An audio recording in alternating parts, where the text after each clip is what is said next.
I am delighted to participate in this annual conference of the Leadership Committee for Civic Education in Montreal. My name is Fernando Reimers, and I am the Ford Foundation Professor of the Practice of International Education at the Graduate School of Education at Harvard University. And I lead the Global Education Innovation Initiative, a research and practice collaborative with the goal of helping to transform public education systems so they empower students with a full range of competencies that they will need to thrive in the 21st century, not only to adapt to the demands of a world that is volatile and uncertain, but to actually build a better world. And what I want to do in this keynote is to talk about building an education renaissance during the pandemic. Now, you might wonder, isn't this an oxymoron? How could I possibly be talking about a renaissance in a context that has caused so much pain, so much suffering, in lives lost, in lost educational opportunities, in harm caused to families, to societies? So I'm going to try to explain why this is not an oxymoron.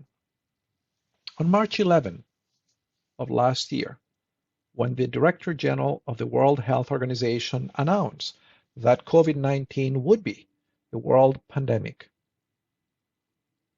I asked myself, what would this mean for education? It was clear then that there would be a number of social distancing measures that would make it very difficult to teach my own students, but for all educators around the world, for my colleagues, for my partners in the global initiative, would make it difficult for them to teach in the way in which we are accustomed to.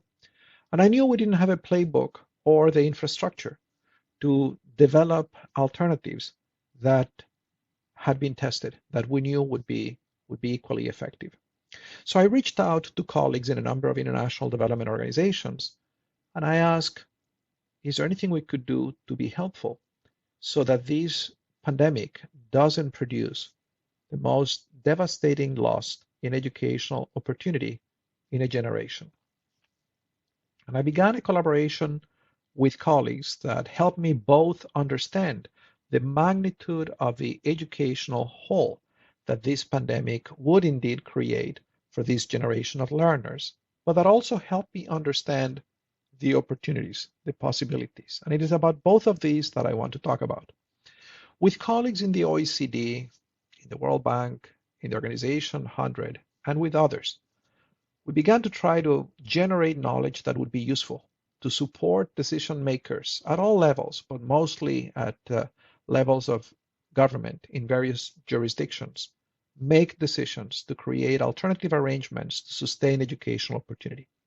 The very first thing we did was to conduct a survey, which we administered in about 100 countries, to people at various levels of government, asking them, what plans do you have in place to continue to educate during the pandemic? What challenges do you foresee? What kind of help do you need? And at that moment, that survey was conducted at the end of March, and you can see the cover of that report here. It's an OECD report, a framework to guide an education response for the COVID-19 pandemic.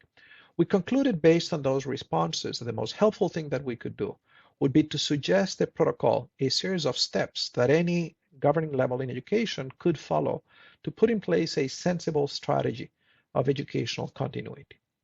We also had asked the respondents of that survey what technologies, what alternative means they were using to educate, and we curated those resources. We organized them using a framework to look at 21st century skills and presented that in this publication, supporting the continuity of teaching and learning during the pandemic. In May of last year, we again surveyed colleagues in many different countries around the world, and we asked them, so what has happened in the preceding 3 months? What did you actually do? How did it work? What worked well? What didn't? And we produced a report called Schooling Disrupted, Schooling Rethought, How the COVID-19 Pandemic is Changing Education. The main takeaway of that report is that there had been indeed a remarkable amount of innovation, of resiliency, of professionalism, of collaboration among educators, between educators and other organizations in civil society on behalf of securing the education of children. The biggest lesson for me was to realize that societies around the world acknowledge that education is in fact a human right, and they recognize the importance, the urgency of ensuring that right to all children. And they also demonstrated a capacity uh, of ingenuity, of entrepreneurship, a capacity to innovate and do the best they could with the resources at their disposal to put in place some alternative means of delivery. We now know, of course, those means have not been equally accessible or effective in serving all children.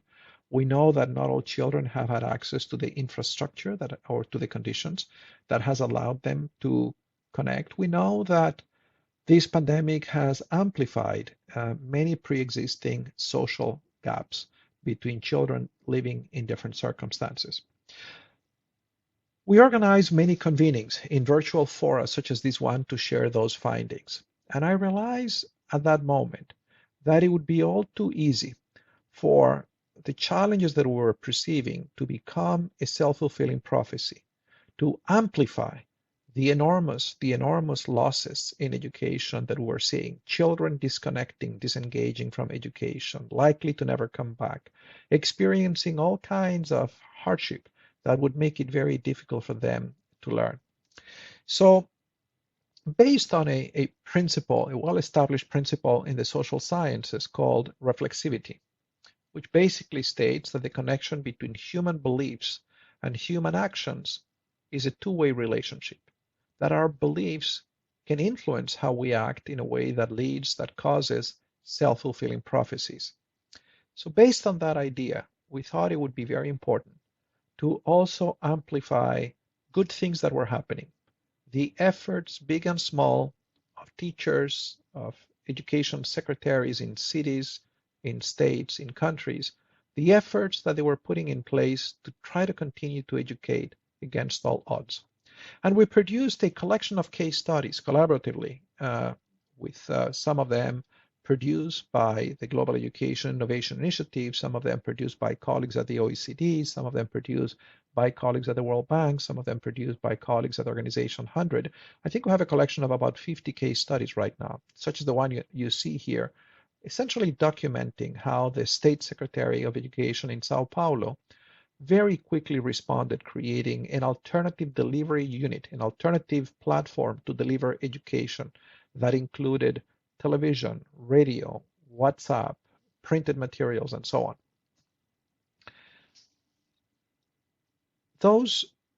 Those reports, which were built out of a framework of appreciative inquiry, out of the notion that in any organization there is intrinsic goodness and strength, and that if we study that, if we bring that to the surface, that helps spread that positivity, that goodness. That's what we try to do with these case studies of what I would call positive deviance. Again, they underscored how much innovation there had been and that good things were happening. I've conducted 3 other studies. One of the takeaways for me of those case studies was how important leadership of education was during this difficult time. How in the context where good things had happened, it was because there were leaders who had behaved in a way that had made it possible for them to happen.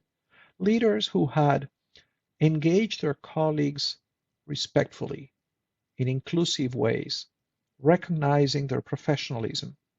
For example, the Secretary of Education of the city of Bogota, as soon as the central government announced that they would have to shut down schools, she convened meetings with teachers, with school principals virtually. And she said, I'm here to recognize that I don't know how we're going to be able to continue to educate our children when they cannot come to school. But I think we're all united in the belief that we should do our very best to continue to educate them. And I'm depending on you, on your partnership, on your imagination, on your creativity, on your leadership to make that happen. And they were able to develop a strategy that eventually became a model for a national strategy. What the Secretary of Education of the state of Sao Paulo was similar, was a form of humble servant leadership that did not pretend to have the answer to a problem that no one could have possibly known how it was going to evolve at that time, but that invited others to collaborate in the search for answers. And the question, and people responded. They stepped up to that invitation. So I have now conducted 3 studies that basically looked at how leaders in governments, in non-governmental education organizations responded, again, trying to spotlight how this pandemic has impacted education leadership, and trying to spotlight what forms, what kinds of leadership can help us make the most of a very challenging situation. The principles that undergird this work, as I have mentioned, include the principle of reflexivity, recognizing that in the choices that we make about what to study and how to study it, there is a certain self-fulfilling quality, self-fulfilling prophecy of our findings. And I think it's very important to balance a recognition, on the one hand, of the painful, difficult challenges that this pandemic is creating, with an appreciation of the good efforts, the professionalism, the creativity of those who are doing extraordinary things to make sure that we continue to educate. Leadership is a key element, I think, in this crisis, and it is the topic of my conversation in this keynote. So to look at the painful side of this pandemic, a recent issue of the journal Foreign Affairs summarizes, I think, quite well what this pandemic is going to do. It's going to create multiple financial crises around the world. It's going to cause some nations to have to default on their debt, especially in the developing world. It is going to produce economic recessions, a decline in global trade, because all the economic engines around the world have been shut down or considerably diminished at the same time. The impact is going to be disproportionate on the poor. By the time this journal was published, I think in the summer, the estimate was that 60 million people would be thrown into extreme poverty. The revised estimates of the World Bank are twice that figure. And there would be, of course, increase in hunger and in multiple forms of trauma experienced as a result of this pandemic. And the economic recovery would be slow. So what are then the mechanisms through which we can expect that those conditions are going to impact education, not just in the present, but even after we achieve herd immunity, even after we have managed to vaccinate 75% or 80% of the population? Well, what we can foresee is a period of economic austerity, because governments, on the one hand, have had to incur the costs to address the public health crisis and to mitigate the impact in economic activity, and because there's going to be reduced tax income as a result of the recession. That austerity is going to impact individuals, some more than others, probably more so for the poor. There's going to be an inevitable health impact, not only obviously on the individuals who have lost their lives and the repercussions on their families who have lost a family member, but the psychological impact of having experienced the trauma and the stress over such a prolonged period of time, not knowing whether you're going to be infected, whether you're going to lose your job, or having lost your job and having had to endure the stress caused by that hardship. There has been an interruption of schools. Schools have been working at best at half engine, a quarter engine. For some kids, they haven't been functioning at all. So there has been both learning loss as well as disengagement for school, which is going to make it all the much harder for students and for teachers to re-engage with the activities of teaching and learning. And there are going to be multiplier effects of this pandemic on other pre-existing challenges. Now, we know that in education, there were numerous challenges before the pandemic, and those included educational challenges. I'm going to refer to those in a little while. Challenges of social inclusion, challenges of competitiveness, challenges of social violence of various forms, challenges of democratic governance, and the challenges of the climate crisis. Now, those things were plenty to keep us busy and to demand the best of our leadership, even in the absence of the pandemic. The pandemic has just complicated our ability to address them, has accelerated those challenges, but also has underscored the urgency that we address them. I think it's for that reason that the Secretary General of the UN has summed up this pandemic very well in this statement. The pandemic is a lot more than a health crisis. It's an economic, a humanitarian, a a security and human rights crisis that has affected individuals, communities, families, societies, and that has highlighted, augmented the vulnerabilities, the fragilities within and between nations. And it is no exaggeration to suggest that our response will have to involve reimagining and remaking the very structures of societies and the ways in which countries cooperate for the common good. Coming out of this crisis will require a whole of society, whole of government, and whole of the world approach, driven by compassion and solidarity. So that's the moment we're in. Now, to temper that pragmatic realism of recognizing the pain, the cost of the pandemic, there have also been some silver linings, and I want to highlight them. I think that education has been recognized as even more important than it was before. Everybody understands how important the work of schools and of teachers is.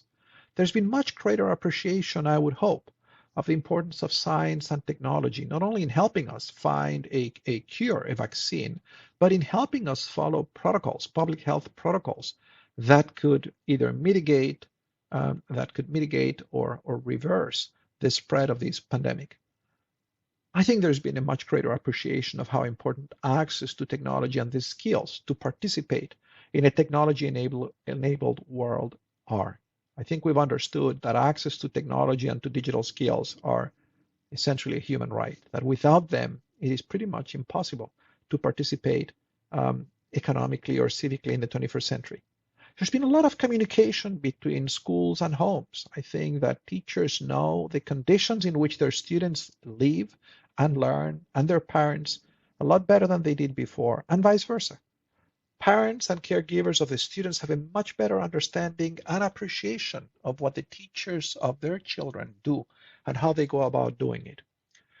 There's been much greater appreciation on the part of society of education, much stronger collaboration between teachers and other stakeholders in civil society that form together the ecosystem of education.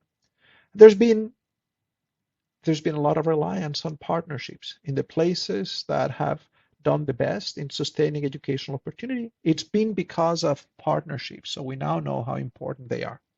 So I think going forward, the North Star for education for the future is going to be an emphasis on breadth of skills, on educating the whole child, the importance of helping both students and teachers develop a sense of purpose, a much greater recognition of the ethical core on which education is built.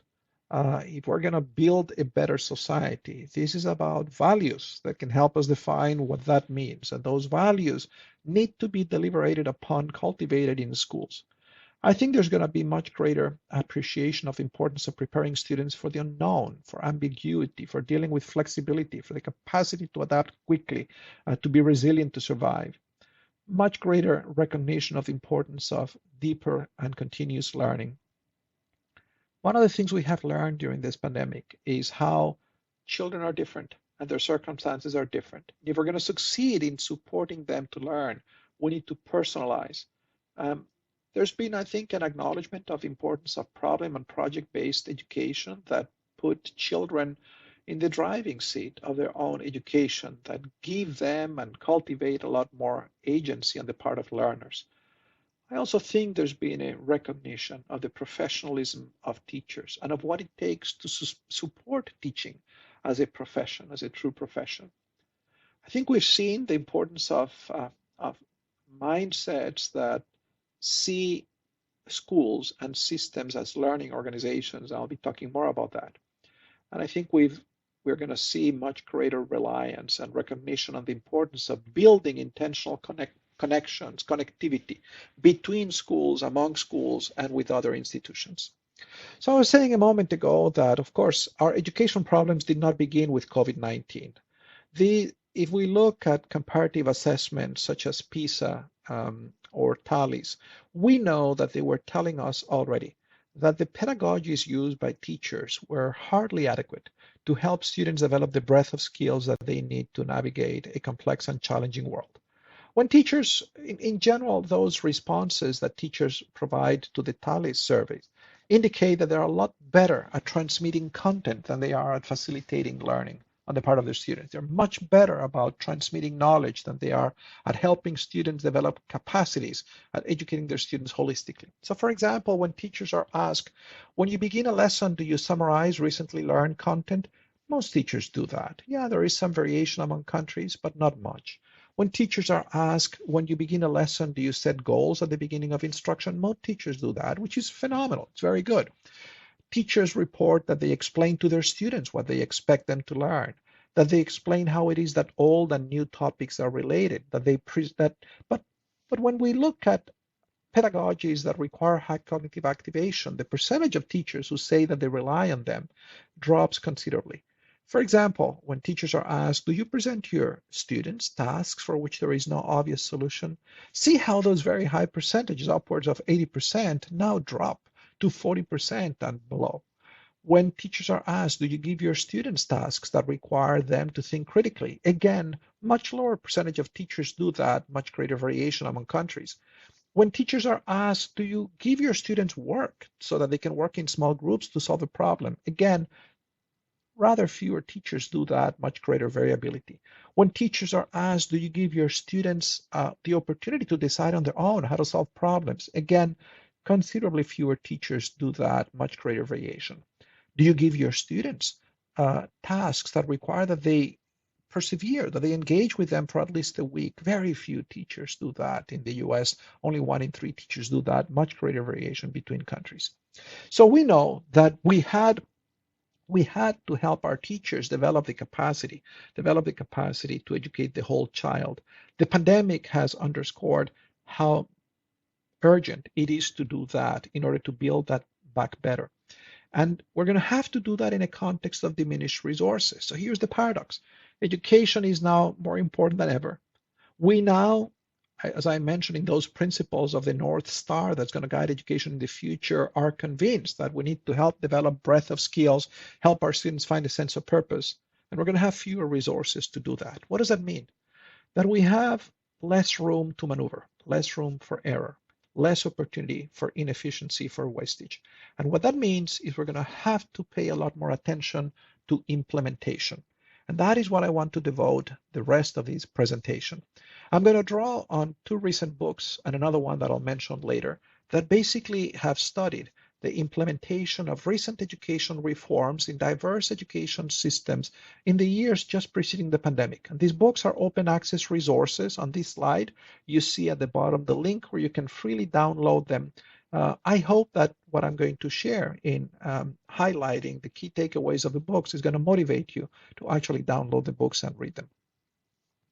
So I want to state that effective implementation requires 4 theories: a theory of action, a theory of mind, a theory of how organizations evolve, and a theory of implementation. And these building blocks interact with one another.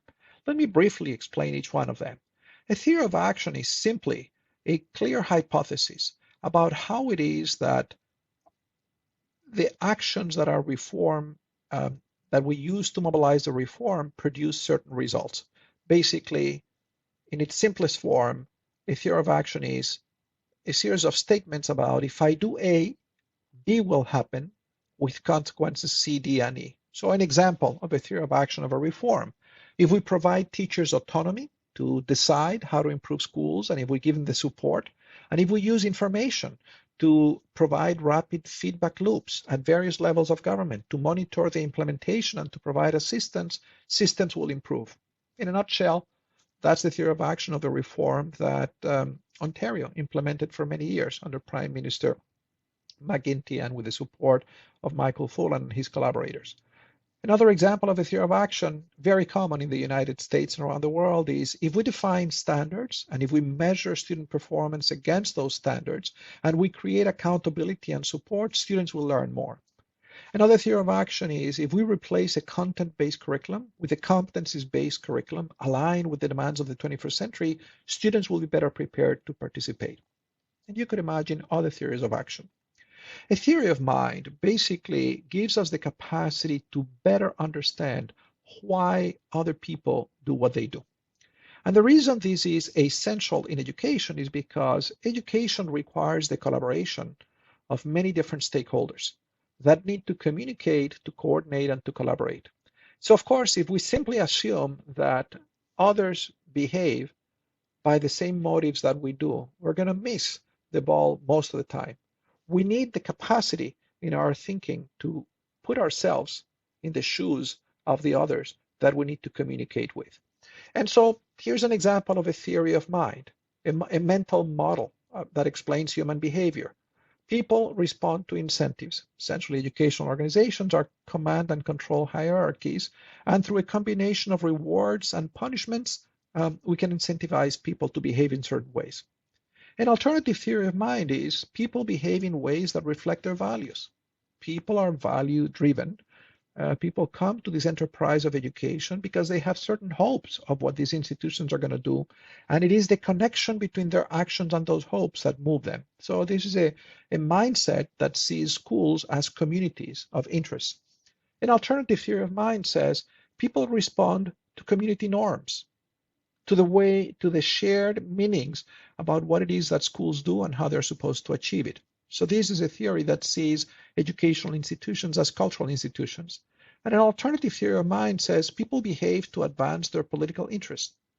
We cajole, we negotiate, we compete, we build alliances to advance our political goals. So in this theory, schools are political arenas. And of course, these theories of minds don't need to be mutually exclusive. But if one individual operates out of a theory of mind that is political, it would be very difficult to understand their behavior if we assume that they're using a cultural frame of mind or a command and control frame of mind. Finally, thirdly, a theory of how organizations developed, borrowing on the very good work of Frederic Laloux, who has basically developed a typology of how organizations evolved in human history. He's not talking particularly about education organizations, but I think his ideas have great resonance in how I think about education organizations. He says, in the history of humanity, organizations have gone through 7 stages, evolutionary stages. Initially, they were reactive, very small bands of people just trying to survive. And they only had the capacity to go out and hunt. They were hunters and gatherers. And this is the kind of organization we had 100,000 years ago, 50,000 years ago. Very small clans, very small tribes organized for the sheer purpose of surviving day to day. Those organizations were replaced about 15,000 years ago with organizations that were magic. They were organized now around norms, communities, primarily for the purpose of survival and day-to-day demands, but they allowed growth. Once we incorporated shared meanings, ideas, narratives, we could then bring more people under the same tent. About 10,000 years ago, we developed proto-empires. And the great discovery here was division of labor. And that made it possible for larger groups of people to achieve shared goals. But these were still impulsive organizations, ruled by the ruthless exercise of power of those at the top. Now, 4,000 years ago, those were replaced by conformist organizations. Great discoveries that those organizations made it possible to achieve long-term goals, ambitious goals, building pyramids, organizing agriculture, organizing great armies. 300 years ago, a great discovery were the achievement organizations, the organizations that were the organizations of the age of reason, where our belief in human rationality and in science as mechanisms to understand the world and to predict the world and to transform the world caused us to create organizations that were about achieving results.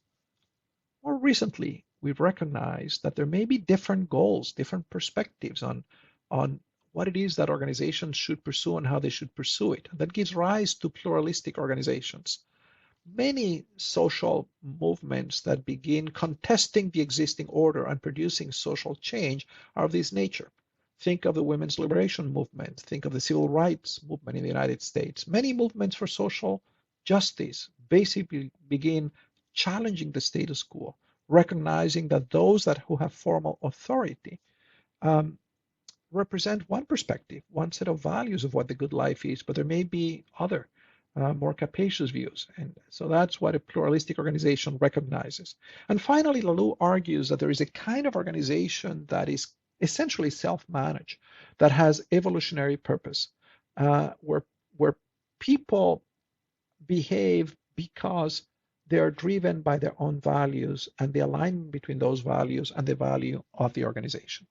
Now, Laloux suggests that at any given time in a society, there may be a mix of all these organizations. So when he talks about a historical evolution, doesn't mean that all organizations disappear in one mode, but let's say the preponderance of organizations reflect kind of the more recent, the more current view of organizations. And the reason I find this view helpful is because I think that change doesn't need to be in a single direction, that organizations can either move forward, say from more conformist styles of organization to more achievement-oriented or pluralistic-oriented, but they can also go backward, right?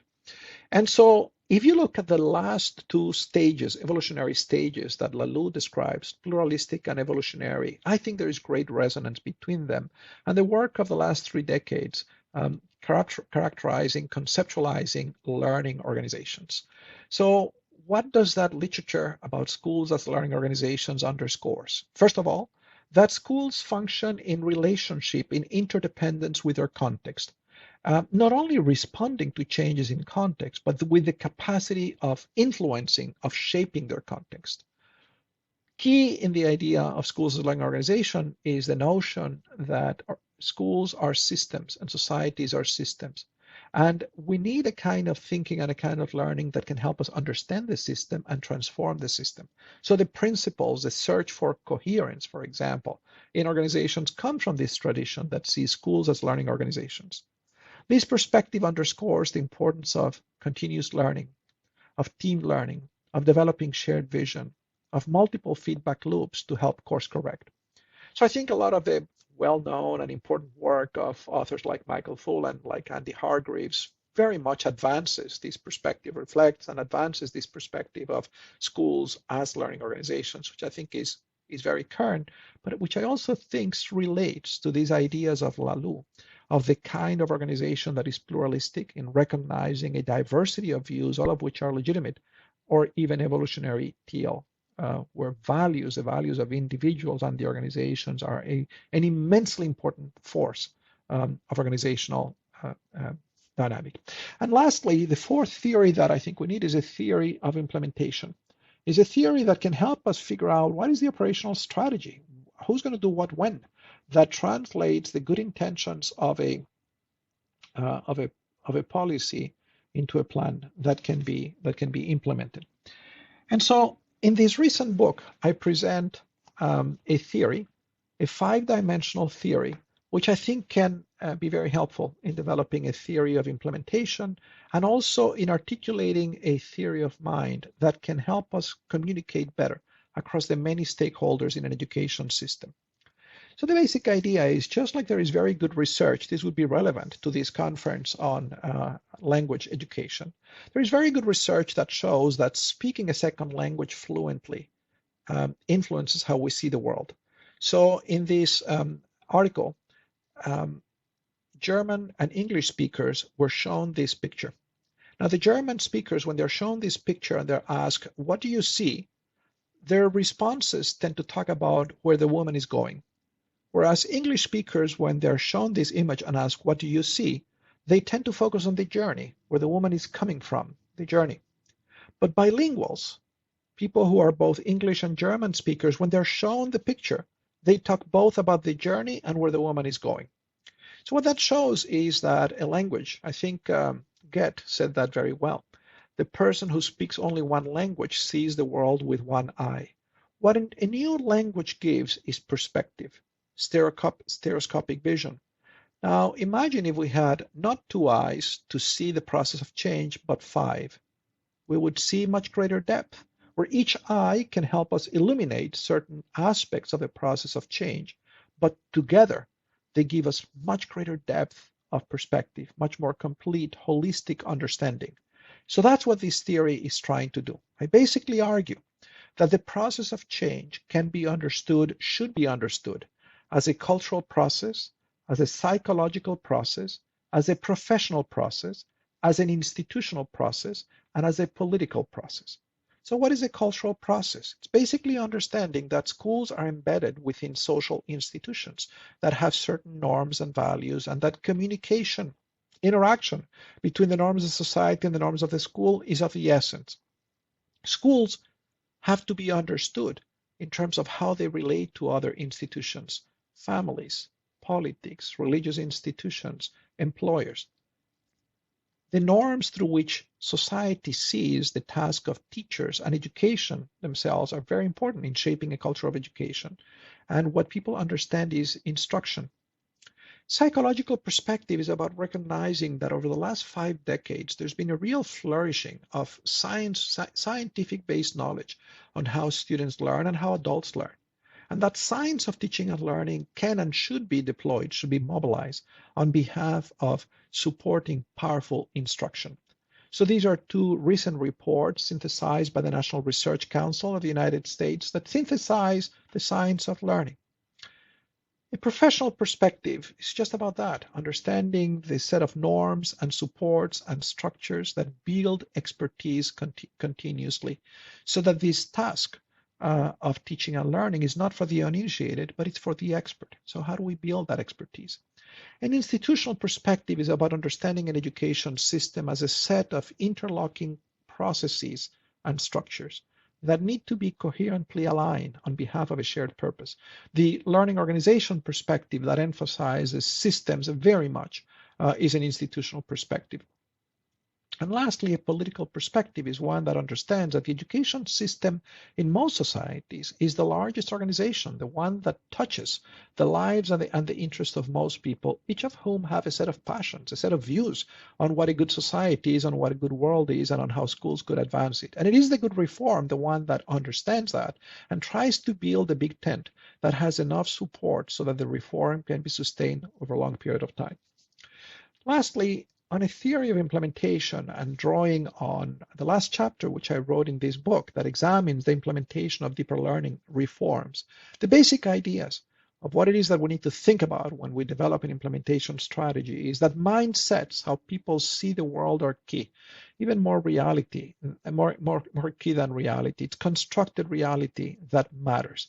And so, for example, an appreciative inquiry mindset to deal with this pandemic, one that assumes that there is a positive core in every organization, in every individual that is trying to produce goodness even in the most difficult circumstances, that mindset ends up becoming a self-fulfilling prophecy.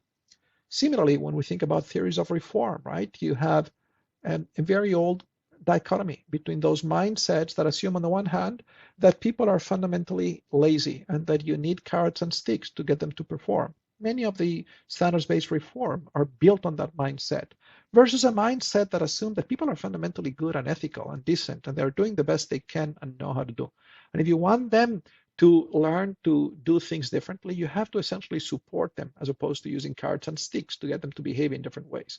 So these are 2 different mindsets, and the same is true for implementation. Mindsets have enormous influence in how the process of implementation goes. Implementation is the strategy. There is no strategy other than that which is implemented. It's very important to have tremendous operational clarity that makes visible not only the actions but the assumptions through which particular actions are going to achieve other certain results, intermediate or final results, because it is that transparency, it is that clarity that enables communication, that enables joint learning, that makes it possible to use feedback loops to help us correct and improve the implementation strategy. Large-scale reform is not a one-shot event. It's a journey. It's a process.